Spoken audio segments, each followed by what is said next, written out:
when it comes to European security. And tech startups, as you guys are alluding to, both of you are needing of economic capital, but they don't get it from the investors. The share of wallet of VC investments, as you were alluding to before, Colin, it is an underdeveloped share, probably. I don't have the exact figure, but there is a massive interest of capital from the defense side. Welcome to SparkMind Invested. Here we are trying to take the noise and give you signal. So each week, Marty, Chris, and myself debate the 3 events that struck us and try and decipher the trends that really matter to security-curious investors. Now, just remember, this is entertainment, which always makes me sound funny, like we are very entertaining. It's entertainment, not investment advice. You need to do your own homework, but hopefully we give you great insight per minute. That is our benchmark. So, Chris, Marty, another fun week has passed. And Marty, you kind of had a pretty cold one. You were up at the Griffin Tech Days in Lapland. So let's start there. Let's talk about this defense trials event and what it teaches us. Yeah, thanks, Colin. So glad to be back here on this venue. So last week I attended the Griffin Tech Days, which was an event organized by the Finnish Special Operations Forces in Lapland. And it's essentially an arena to test and evaluate technology and gear in the Arctic conditions. And Arctic conditions we definitely had because the daytime temperatures were around -20 to -25 C. Ow. It took place in Rovajärvi, north of the Arctic Circle, and that's the largest contiguous training area in the Western Europe. It's more than 1,200 square kilometers, and some companies are still there because they continue in more detailed testing. They are doing that this week, and it was hosted by the Utti Jäger Regiment, which is in charge of the Special Operations Forces in Finland, together with XD Solutions, which is a private company with a cooperation agreement to facilitate events like this. So we had dozens of exhibitors with stands in a tent, a static display with many equipment, and a lot of demonstrations, including live firing. And I don't know the exact amount of visitors, but there were more than 1,000 visitors from over 10 different countries. Wow, it's pretty big. So that was quite something. And definitely showed, there was a company that definitely had to heat their equipment with a blowtorch in order to get them working under those conditions. Now, my take, why did I want to raise this time was that this is significant because many companies set their target that they want to have revenues as soon as possible. The typical request from all these potential suppliers is that the end user should buy a small batch of their equipment. Me the PO. Yeah, and then test it. And I don't see this is realistic due to the huge amount of new potential suppliers in the marketplace these days. On the other hand, the industry needs to have first-hand experience from the conditions. So rather than presenting your product in a nicely air-conditioned and heated exhibition center, when you are there, and even the exhibition tent was something like -15 to -20 degrees temperature, so you need to dress for the occasion. And I feel very genuinely that arranging and hosting events like Griffin Tech Days is very much in line with the core mission of the defense customers for building their future capabilities from their utilitarian point of view. And it's clear that even the customer, even if they get more money, they are short of manpower. So their resources are and they will be limited also going forward. So I'd much rather see the end users to prioritize events like this over buying small batches of equipment. Even arranging more events like this will need reallocation of critical resources, but the testing events are still easier and quicker to arrange than all of a sudden start buying equipment from this endless maze of lines of shopping. And I don't see that the end user customer should be funding this. If there's any government funding, that should come from organizations like Business Finland. Mostly, I think the founders, the investors, the shareholders should be doing the work to make these companies available for the end user. I don't know how that resonates with you guys. Look, I think it's super interesting. Obviously, this is your world. I'm stepping into it.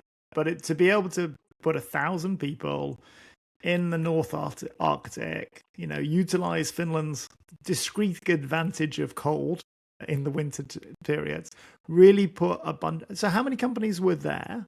I appreciate you said there was week one, which is basically open house. I mean, there You were invited. dozens. I mean, I can easily, at least 50 companies were present. So there's 50 companies and there's 15 odd governments basically shopping, as it were. And what they're really looking for is, does this capability work in these conditions? Right? Exactly. And then a kind of the elite group, the group that may be a little bit further along, stay for an extra week and really put the equipment through their paces and understand the capability that it gives them. And that's a good idea from a government perspective, because Finland put it on, but Sweden, Norway, Denmark, I'm sure are there, UK, etc. So they don't have to put it on, or nor should they. And that's a good use of pooled resources. Also for the suppliers themselves, that's a good use of used resources. And again, your key point of don't think about the government slapping down a purchase order. This is much more around really understanding, does this work in these conditions at this point in time? Yeah, and also what's available in the marketplace. I mean, if we would expect the customer to buy using their procurement mechanisms, it would take months and months and even years to buy all that stuff. When you have a way of arranging this like this, it means that also the customer can send their technical specialists and their program people to attend the event.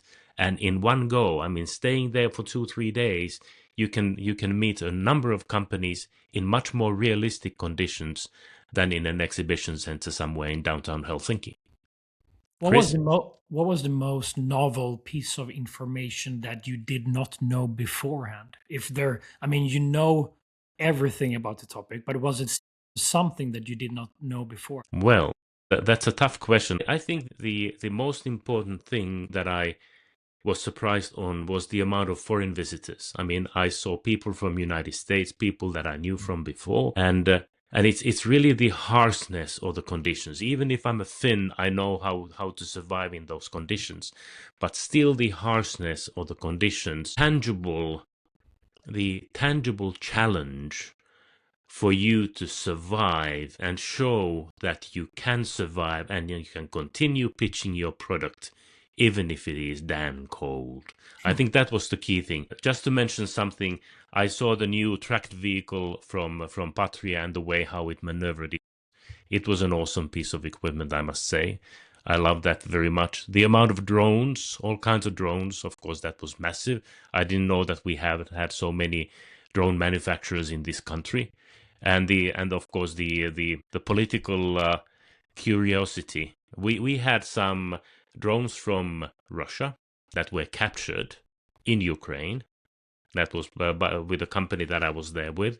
We had some drones from Russia captured in Ukraine, and we had some drones that were manufactured by Ukrainians. Now, a first-person view drone, a small one, the cost is $100. I mean, it's dirt cheap, and with that you can deliver a shaped charge to your target. That was interesting. But the most interesting thing, when you look at the Ukrainian and the Russian drone, they are very similar.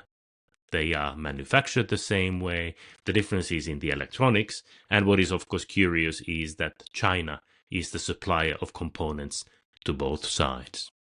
I guess that was the key thing, to see that China is supplying both sides. So I'd say that there is at least somebody who is making war economy in big scale. Yeah, that's very interesting. It's a kind of heads I win, tails you lose. And then that was because we're going to try and understand where does that fit in the ecosystem. Chris, you spent your time in slightly warmer, certainly inside, TechArena in Stockholm. So how was that? What was that event like in terms of this CCAM security space? Incredible. The third year running is the TechArena. Also, I've been to all of the three events, and they are inviting entrepreneurs, founders, operators, decision makers, investors, politicians, sports athletes, all types of people that are curious about the future. And safe to say, AI was at the top of the helm. No surprise there. A lot of AI application companies, a lot of booths from very, very small, pretty fast growing AI companies in all types of fields. So only 1 year ago, that theme was not as strong as it is this year. I mean, you had people like the Prime Minister of Sweden, Ulf Kristersson, and Boris Johnson and other politicians talking about AI and the polarization of AI, the geopolitics of AI, the incredible democratization of digital manufacturing of AI. So AI was everywhere. You had Lovable, Swedish company. You had Anthropic. You had giants like Deutsche Telekom, Ford, Mastercard, even universities like Harvard University, and so forth. So my feeling coming out of this year's TechArena was that of an extreme exuberance and optimism connected to AI. And that is natural because we have these capex levels globally on AI at a level that we've never had any other technology being at historically. But when it comes to Sweden and the Nordics, I think AI is gravitating around the AI application layer, not the infrastructure layer, not the compute layer, but what you can do with AI, what types of problems you can solve with AI as an applicant or an application service. Lovable. I'm not sure if you guys have tested out Lovable. Very familiar. Yeah. Coding without being able to code.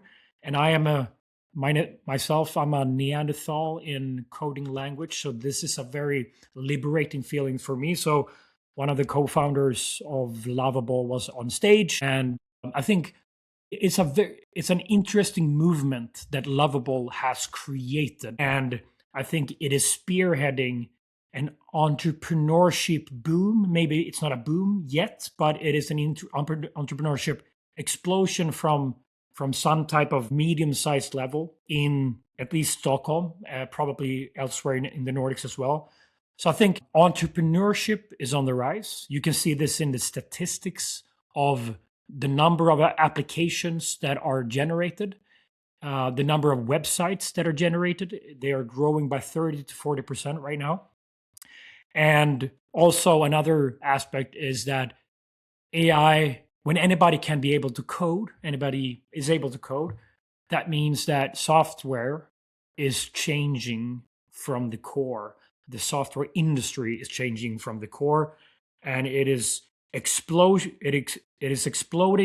from a positive standpoint, but it will also implode a lot of, traditional software industries. And then maybe lastly, I listened to Boris Johnson speak, and he has a very vivid way of articulating geopolitics and his relationships with other political leaders and his thesis about the future.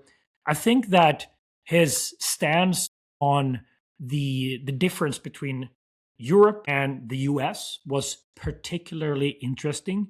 He essentially said that Europe is, yes, you have strong growth in investments into AI in London, in Stockholm, and in Helsinki and elsewhere.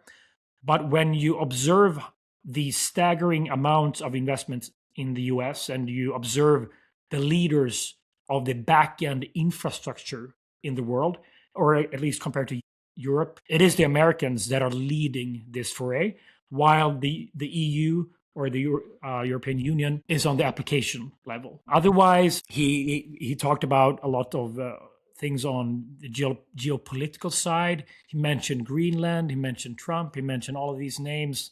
I'm not going to go into the details here. Ultimately, he was quite optimistic about AI, I must say. And his worst nightmare was an asteroid, and he took credit that there was no asteroid on his watch when he was at the Realm in Britain. Absolutely. So that was kind of a very brief distillation of TechArena from my point of view.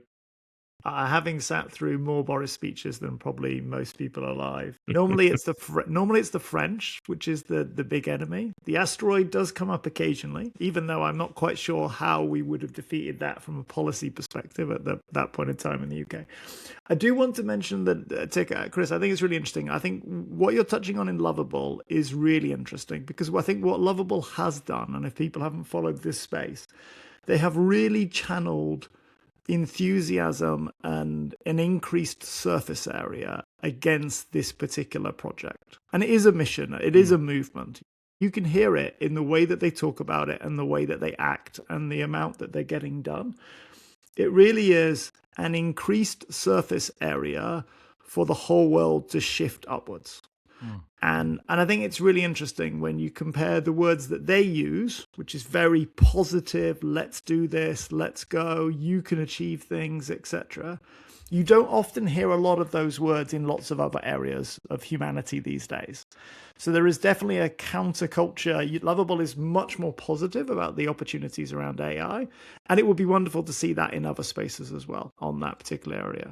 And obviously, I'm presuming that you met a lot of companies that were raising money and the kind of the venture capital side of things. The drum was probably beating pretty hard in TechArena. It probably wasn't beating very hard in Lapland because it was all about showcasing to the military. Yeah, definitely. I mean, optimism, mostly about AI, not so much about sustainability, not so much about other hardware industries.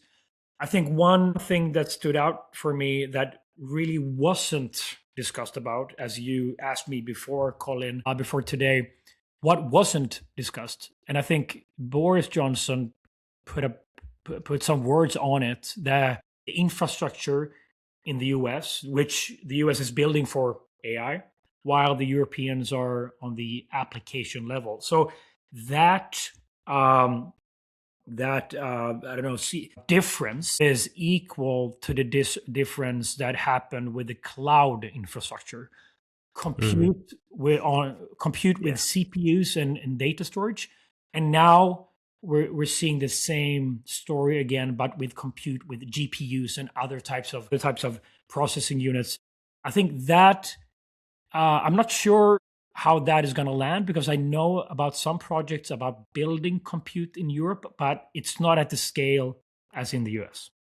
Yeah, and there's an interesting, I don't know if you guys saw the recent news that came from the CEO of Western Digital, Irving Tan, indicated that they have essentially sold out their hard disks for the year 2026, and they have long-term agreements for 27 and 28, which means that even if somebody would like to all of a sudden launch a large-scale data center project, the supply chain for the hardware is constrained. And what it of course means that if there's a bubble that bursts in some years, then there will be a massive overcapacity of the industrial supply chain for that equipment. But as of today, those who are not on board, they will have very hard time in all of a sudden ramping up their purchase orders because there aren't enough components available. No, very much agree. And there was a funny meme that went round earlier this week, which basically compared, congratulations that your net worth is now closest to the second richest person in the world than the second richest person is to the first richest person in the world. And Chris, when you were talking about America's compute position versus Europe's compute position, that's what I was thinking, is like, my compute position at home is as close to the European Union and closer than it is the European Union and all of our associated countries to America, because we got nothing in comparison on that side. Okay, let me just draw the line then in terms of the capital, because again, we've covered two events. I want to cover a report. So I read the NATO Investment Fund, NIF, and Deal Room report on venture capital raised across the defense and resilience space 2025. So this was their kind of state of the nation. What is happening in defense and resilience, which is this kind of security space that we all talk about? What was the money raised in the year? And then obviously they compared it to what was raised in the previous few years. Now, I'll save everybody the trouble of reading the report. It's 50 odd pages, but effectively what it says is growth rounds are up, everything else is flat.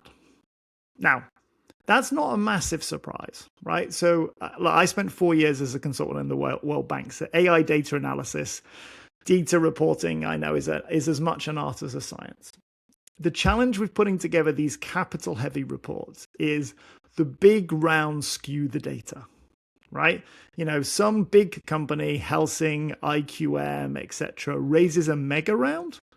Yeah, and that's like the country total for nearly everybody else. It eclipses those early stage investments and it eclipses those kind of breakout or growth stage investments. So the mega rounds shift the data all over the place. So it's not a big surprise that the big money has come in and the big money is here, or bigger money. What is slightly worrying, and again, I don't want to be negative, slightly worrying is effectively that the early stage money, so that under 5 million checks and the under 30 million checks, is basically flat year on year. Now, don't get me wrong, it's all been going up and to the right for the last couple of years, but it's definitely not seen another big step increase 24 to 25 or 25 at the moment. We'll look at what happens in 2026. So these sort of things are useful. You have to, when you read this sort of data, always look for the percentages, because effectively percentages can hide an awful lot of truth.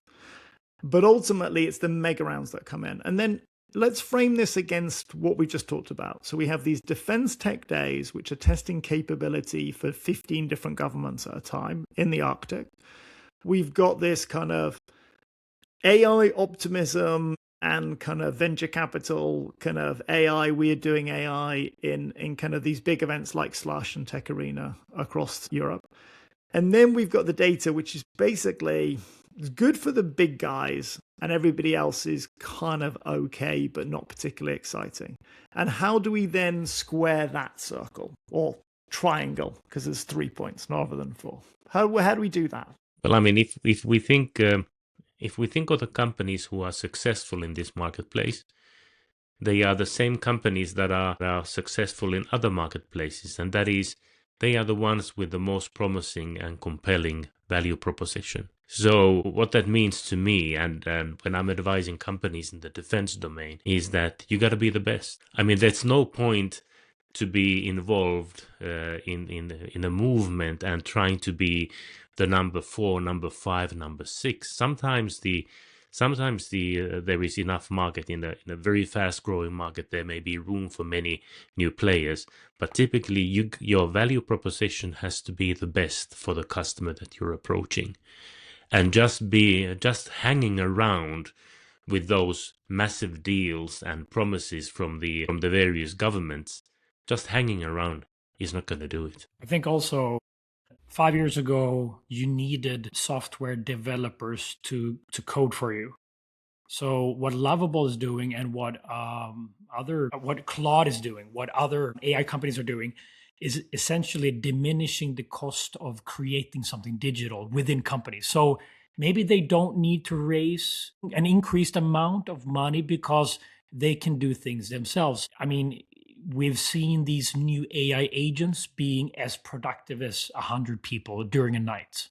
So maybe we're seeing something that AI is collapsing the price of digital labor. I'm not sure, but maybe that's a slice of it, at least, that makes it not go up. Yeah, but you still got to be the best.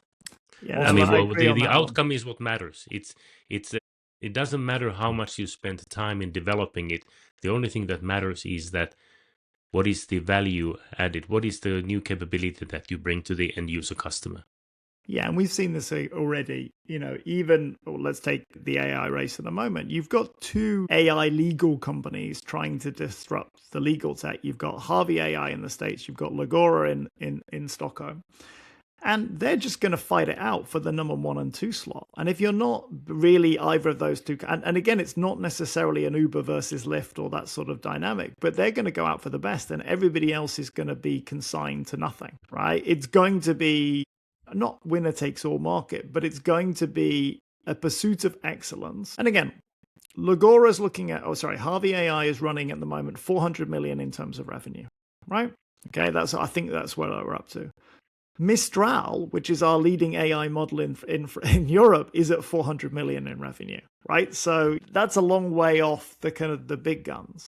So I think definitely, from an investor perspective, looking at this space, my takeaway from this is, if you're serious about selling to military, you should be at these defense tech events selling to military, right? Know your customer.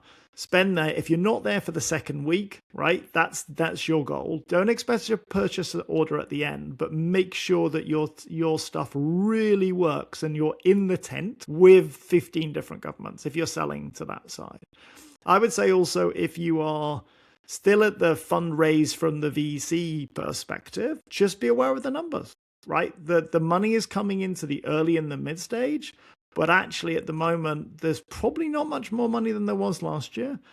And that money will go to the best, right? It will go to those who can differentiate in the market, right? It won't necessarily go to the ones that are going to the Griffin Tech Days, but it will go to the ones that are getting some degree of traction, some degree of market positioning. Yeah, and I mean, the other thing is that if you are a software developer, let's say you are this Renaissance software developer, who is able to use all the latest and the greatest tools, but you are still missing, the stuff that you are missing, you're probably missing what the customer actually wants. And in the defense domain, asking from somebody is not going to be enough. Because when you talk to 10 different representatives of the customers, you are likely to get 11 opinions, because the first guy you talk to has already changed his or her mind. So the thing is that even if the development becomes easier and speedier, you still are struggling to find out all the use cases and all the characteristics and all the combination of variables that you need to be able to accommodate, so that the capability that you are supplying is operating as expected in all conditions. So even if the, let's say, development side will change, the fact that you actually talk to the end users and understand what the customer actually wants, that doesn't go out of fashion at all. I want to add just a couple of thoughts to tie up what you said, Marty, before, and Colin. I listened to a discussion on the rise of dual use and defense tech on TechArena, with the CEO of Bofors and the CEO of Nordic Air Defense and the co-founder of Darkstar, and a Swedish lieutenant general at Swedish Armed Forces. And all of them said that there are so much capital in the world. There's so many investors in the world, but a lot of them doesn't understand the severity of the situation when it comes to European security. And tech startups, as you guys are alluding to, both of you are needing of economic capital, but they don't get it from the investors. The share of wallet of VC investments, as you were alluding to before, Colin, it is an underdeveloped share, probably. I don't have the exact figure, but there is a massive interest of capital from the defense side, and that was very accentuated during this discussion. But it is at the same time. Yeah, and I mean, the other thing which is absolutely clear is that if we think about the number of suppliers that we have in the defense domain at the moment, the number is not sustainable. Only the best ones will remain. That's the same in Ukraine. I was in Ukraine last September, and there's a huge amount of suppliers, and I asked from many companies from these that when the war ends, what happens to these suppliers? And more than one or two told me that, okay, 90% of all these suppliers will disappear. And the only ones that will survive are the ones that have a proven track record, that their gear works. So there you go. Okay, so look, let's bring it home then, because effectively we are doing a special, listeners, on Friday. So this is coming out on Thursday morning. We're going to do a special on Friday. We are going to basically do a SparkMind Invested live event on LinkedIn where we do an unboxing on Donut Labs and their solid state battery. Now, Donut Labs are due to drop their announcement, report, update, whatever we want to call it, at 9 o'clock Eastern European time. So, and we will be following shortly afterwards at 10 a.m. Eastern European time to give it our take. What are we thinking? Where are we going? And this builds on a previous episode of SparkMind Invested where we covered Donut Lab and their solid state announcement from earlier in January.